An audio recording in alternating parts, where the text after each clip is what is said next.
విద్యార్థి దశలో కూడా చింతమనేని ప్రభాకర్ చాలా దూకుడుగా వ్యవహరించేవారు అన్నారు. ఎవరినైనా అట్లా విద్యార్థి దశలో తోసేశారా మీరు గట్టిగా? తోసే అవకాశం ఎక్కడ వచ్చింది అప్పుడు? రాలేదంటారా? ఎందుకు రాలేదు అట్లా అంటారు? మీ వెనకాలే ఉండేవాళ్ళ? అంటే మీకు వ్యతిరేకంగా ఎవరు మాట్లాడేవాళ్ళు కాదా? ఉండలేదండి. విద్యార్థి దశలో కూడా మీకు మంచి ఫాలోయింగ్ బాగుండేది, అమ్మాయిల ఫాలోయింగ్ కూడా బాగుండేది అంటుంటారు. అమ్మాయిల అంటే మహేష్ బాబు లాగా మంచి గ్లామర్గా ఉండేవాళ్ళు అప్పట్లో. మీరు అమ్మాయిల ఫాలోయింగ్ కూడా బాగుండేది. తీసుకొచ్చామండి, ఎవరన్నా మనకి చెప్పారండి. అందులో భాగంగానే మీరు ప్రేమ వివాహం కూడా చేసుకున్నారని చెప్తుంటారు. మీది ప్రేమ వివాహం అనేది కూడా చెప్తుంటారు. అంటే మీ ప్రేమ ఎప్పుడు ఎలా చిగురించింది అంటారు? ఫస్ట్ మీరే ప్రపోజ్ చేశారు ఎలా అనేది అవసరమా చెప్తే బాగుంటుంది అనేసి. ఎక్కడ వెళ్తాం ఇన్ని సంవత్సరాలు వెనక్కి? ఎక్కడైనా కానీ అది తీపి గుర్తులు కదా. తీపి గుర్తుల్లో ఒకసారి నెమరు వేసుకోవడంలో, గుర్తు చేసుకోవడంలో కూడా ఒక సందర్భము ఏదైనా రావాలా, ఒక వేదిక అనేది కావాలి. ఒక తీపి ఆనాటి మధుర స్మృతులు కూడా. మేడంని మీరు ప్రపోజ్ చేశారా, మీరే మేడం ప్రపోజ్ చేశారా అనేసి? ఏదో అయిపోయింది, కాలం నడిచిపోయింది, అయిపోయింది కదా. అంటే ఎవరు ప్రపోజ్ చేసి ఎలా జరిగింది మీ ప్రేమకు? అంటే బీజం ఎక్కడ పడింది? అది మీకు చెప్తున్నా. మనకి కూడా కొన్ని హద్దులు ఉన్నాయ్యా. నువ్వు తీసుకొచ్చి నువ్వు ప్రేమించావా అని, అది నేను ప్రేమించిందా? ఎవరు ముందు ప్రేమించారు? నువ్వు కనుగొట్టావా, లేకపోతే నువ్వు చెంగట్టుకున్నావు అంటే ఏం చెప్తావయ్యా? అంటే అప్పట్లోనే కాదు, చింతమనేని ప్రభాకర్ అంటే స్టూడెంట్ లైఫ్ లో మహేష్ బాబు లాగా ఉండేవారు. వయసు అంతా ఇప్పుడు అప్పుడు ఏదో చేసాం, అయిపోయింది. ఈ రోజు కూడా మీరు అమూల్ బాయ్ లాగానే కనిపిస్తున్నారు. మీకు అట్టా కనిపిస్తాను నీకు. అమూల్ బాయ్ లాగా ఇంకా ఆ రోజు కూడా అలాగే కనిపించింటారు మీరు. ఆ వయసులో అసలు మీకు అమ్మాయిల ఫాలోయింగ్ ఎక్కువ, అందులో భాగంగానే ప్రేమలో పడ్డారు, ప్రేమ వివాహం చేసుకుంటారు అనేది ఒక ఇది ఉంది కదా. ప్రేమ వివాహం అనేది ఎలా? ఎవడు పిల్లనుగా ఎవరో ఏదో ఒక ఇంట్లో అవ్వాలి కదా, ఇంట్లో అమ్మ బాబు పడలేక బాధపడలేక ఎవడు పిల్లలేక ఎవరో చేసుకున్నాం, అయిపోయింది కదా. నువ్వు అన్నావు కదా రౌడీలకి గోండాలకు అయ్యి అని, మాలాంటి పిల్లలు పెడతారు చెప్పు. రౌడీజాన్ని కూడా కొంతమంది అమ్మాయిలు ఇష్టపడుతుంటారు కదా. హీరోలాగా ఉంటాడు, హీరోలాగా వాళ్ళు వీళ్ళు కొడతాడబ్బా, ఇతను రౌడీ, ఇతను బాగుంటుంది అనేసి రౌడీజాన్ని కూడా కొంతమంది. నాకు పెళ్ళయ్యే వయసు నాటికి నాకేమీ బ్యాడ్ హ్యాబిట్స్ లేవు. అప్పటికే నేను నా ఊర్లో అందరికన్నా ఉన్నవాడిని డబ్బులుగా. నా ఊళ్ళో 100 ఎకరాలు ఉన్నవారు కూడా ఉన్నారు. కానీ అప్పటికి వాళ్ళందరూ పంచుకుంటే కూడా అంత రాదు. నాకే అప్పటికి మా నాన్న అంత ఆస్తి కూడా పెట్టాడు. మీకు అర్థమవుతుందా? ఏదో ఊరికినే ఏదో గాలితనంగా గాలికి కొట్టుకొచ్చినటువంటి వ్యవహారం ఏం కాదు. దానిలో బోడంత కృషి ఉంది మా తల్లిదండ్రులది. వాళ్ళు ఈ స్థాయికి తీసుకొచ్చారు నన్ను. నాకు అనేకమైనటువంటి మంచి చెడులు నేర్పించారు. మరి మీ ప్రత్యర్థులు ఎందుకు సామాన్య రైతు కుటుంబము, ఇసుక కాంట్రాక్టర్గానే కోట్లు సంపాదించారంటుంటారు? అరే మీకు అదే చెప్తున్నా నేను. ఇసుక నేను చేసిందంతా 5 ఏళ్ళు చేసి ఉంటానయ్యా. 5 సంవత్సరాలు కాంట్రాక్టర్గా ఉండుంటా నేను. అది నా డబ్బులతో నేను పెట్టుబడి పెట్టి నేను వ్యాపారం చేసి డబ్బులు సంపాదించా. నేను వ్యాపారం చేసినప్పుడు డబ్బులు వచ్చినాయి. ఇసుకలో నేను డబ్బులు కట్టకుండా డబ్బులు రాలేదు కదా, నేను కడితే కదా వచ్చినాయి. నేను కడితేనే కదా లాభం వచ్చింది. దాంతో ఎంజాయ్ చేశాను. దాంట్లో కూడా 20 పైసలు వాటాదారని నేను. మొత్తం నాది కాదు, నాకు 5 పార్ట్నర్లు ఉన్నారు. నేను ఒక 20 పైసలు వాటాదారునే నేను. మొత్తం నాది కాదు అది. నా 20 పైసల వాటాని ఏమైతే వచ్చిందో అది ప్రజల కోసం ఖర్చు పెట్టేశాను నేను. నాకు వచ్చిన లాభం అంతా కూడా అసలుతో కలిపి.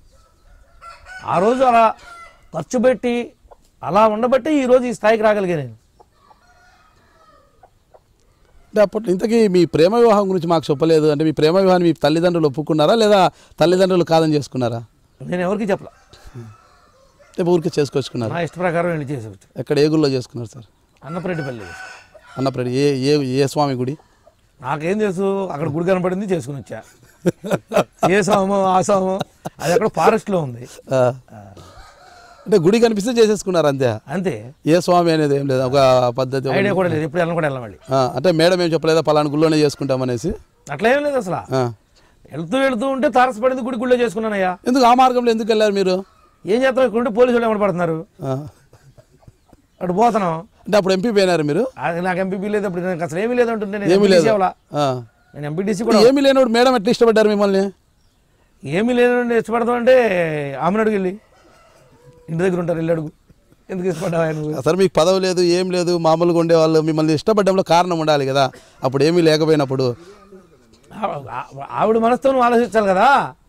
ఆ మాట ఆవిడ అడగాల్సిన మాట నన్ను అడిగితే నేనేం చెప్తా? మేడం తీసుకొని వెళ్ళిపోతున్నారు, దారిలో గుడి కనిపించింది, పెళ్లి చేసుకున్నారు. అంతే. తర్వాత మీ పెద్దలు ఏమని లేదంట? పెద్దలు ఎంతకన్నా చాలా ఇష్యూ అయింది అదంతా. పెద్ద కోర్టులు కేసులు. 3 రోజులు మైనర్ ఉందని ఇంకా అప్పుడు కేసు పెట్టారు, కిడ్నాప్. అది 3-4 ఏళ్ళు కొట్టేశారు.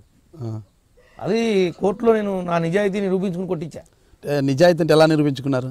నేను ఇష్టపడ్డాం చేసుకున్నామని మేము ఇద్దరం ఒక తాటి మీద ఉన్నాం కాబట్టి జడ్జి గారే ఇంప్రెస్ అయ్యి కొట్టేశాడు. ఇంకా ఏంటంటే ఆ కేసు 3 రోజులు ఏదో తేడా వచ్చింది డేట్ ఆఫ్ బర్త్, ఈ కేసులో తప్పే అందుకోమన్నాడు. అంటే 4 ఏళ్ళకి మొత్తం వయసు కూడా తీరిపోయి ఉంటుంది, ఇంకా మైనర్ అంటే మేజర్ అయిపోయింటారు. 3 రోజులకి అయిపోయిందంటుంటే 3 రోజులకే మేజర్ అయిపోయింటారు మేడం. పెళ్ళి అయిన తర్వాత 3 రోజులకే మేజర్ ఆవిడ. 3 రోజులు మైనర్ ఉందని కేసు పెట్టి పెద్ద ఇబ్బంది పెట్టి నాన్న న్యూస్ చేసి, అప్పుడు కాంగ్రెస్ గవర్నమెంటే ఉంది రూలింగ్లో. కోనేరు రంగారావు హోమ్ మినిస్టర్గా ఉన్నాడు. అంటే ఇంకా మీరు రాజకీయాలు లేరు కాబట్టి మీ మీద ఏం కూడా కక్ష సాధింపు చర్యలు ఏం తీసుకోలేదు. ఎందుకు చేయాలా, చాలా చేశారు అప్పుడే. సరే, మాకు ఒకటి ఎక్కువ అడగమేమో, సూటిగా ఒకటి చెప్పండి. మేడంని ఫస్ట్ మీరు ఎక్కడ చూశారు? నా ఊరే కదా, నా పక్కనే కదా. అదే సార్, పక్కనైనా కూడా ఫస్ట్ మీకు గంట మోగుతుంది కదా, ఒకటి ఒక ప్రేమ గంట మోగుంటుంది కదా, గంట మోగలేదంటారా? గంటలు మోగుతా మీరు టీవీలో చెప్పి మాట్లాయ్యా, గంటలు మోగిని అవి మోగిని. అంటే మేడం చూస్తే పక్క ఊరైనా ఒక గంట అనేది మోగింటుంది కదా ప్రేమ సేకరించడానికి, అంటే చూశారు, ఇష్టపడ్డారు అంతే. ఇప్పుడు గంటలు బంటలే ఉండవు, చేసుకున్నాం అంతమట్టుకే, అంతవరకు ఇంకేం లేదంటారు. నథింగ్. ఓకే, మీ ప్రేమ వివాహంతో ఇప్పుడు మీకు ఎంతమంది సంతానం సార్?